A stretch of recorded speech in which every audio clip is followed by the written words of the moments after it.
Assalamualaikum warahmatullahi wabarakatuh. Selamat berjumpa kembali dalam materi mata kuliah Hukum Perdata pertemuan ke-18, yaitu pertemuan terakhir, akan membahas mengenai pembuktian dan daluwarsa.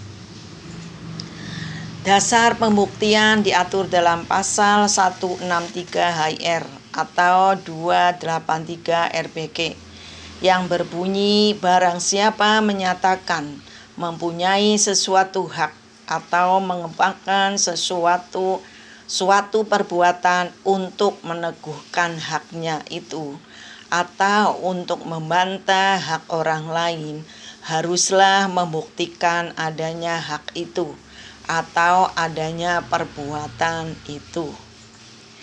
Dari bunyi pasal tersebut dapat diketahui unsur-unsur dari pembuktian, yaitu satu, pihak yang menyatakan bahwa ia mempunyai suatu hak melakukan suatu perbuatan atau menerangkan adanya suatu peristiwa.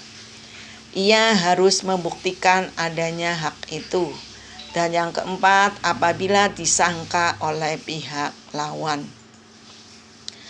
Pada hakikatnya, hukum pembuktian dalam perkara perdata merupakan bagian dari hukum acara perdata. Dalam suatu sengketa hukum, pembuktian berlaku dalam rangka memeriksa para pihak yang sedang menyelesaikan sengketa di pengadilan. Dalam beracara pada perkara perdata tentunya akan melewati tahapan-tahapan sesuai ketentuan yang diatur dalam HR atau RBG. Dari tahapan-tahapan tersebut ada yang sangat vital yang dapat menentukan kalah atau menangnya para pihak, yakni melalui pembuktian. Pembuktianlah yang akan memberikan keterangan kepada hakim tentang kebenaran atas suatu peristiwa yang menjadi dasar gugatan atau bantahan dengan alat-alat bukti yang ada. Dalam hukum acara perdata, hukum pembuktian memiliki kedudukan yang sangat penting karena hukum pembuktian secara formal mengatur mengenai cara mengadakan pembuktian seperti ketentuan yang terdapat dalam HIR. Mengenai alat bukti diatur dalam pasal 1866 KUH Perdata, yakni bukti tulisan, keterangan saksi, persangkaan, pengakuan, dan sumpah. Jadi ada 5 alat bukti di dalam hukum perdata.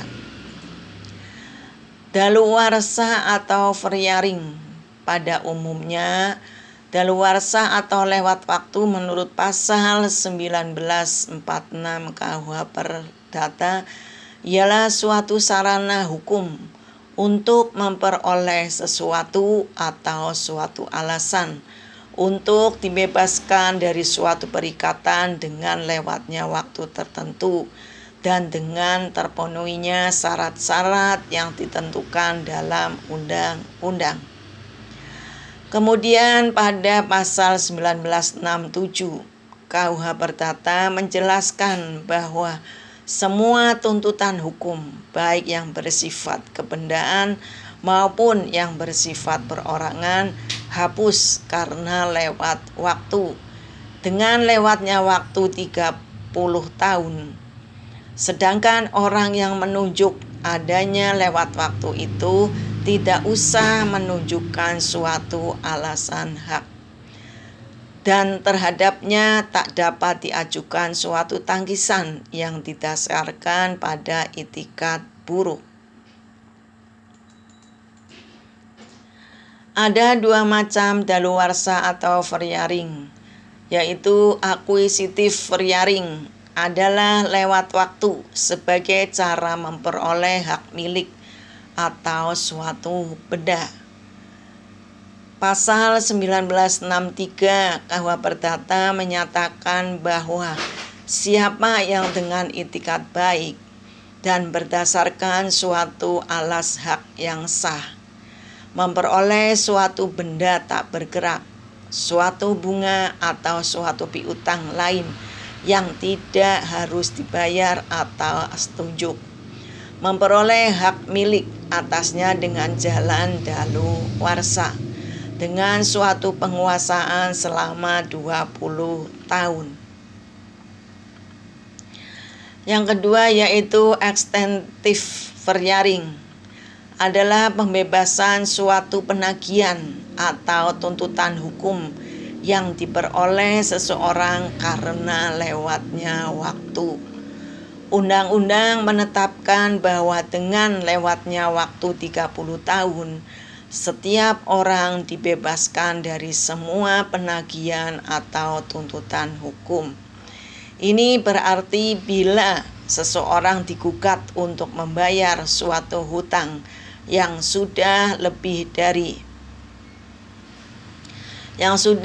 dari 30 tahun lamanya, ia dapat menolak gugatan itu dengan hanya mengajukan bahwa ia selama 30 tahun belum pernah menerima tuntutan atau gugatan itu.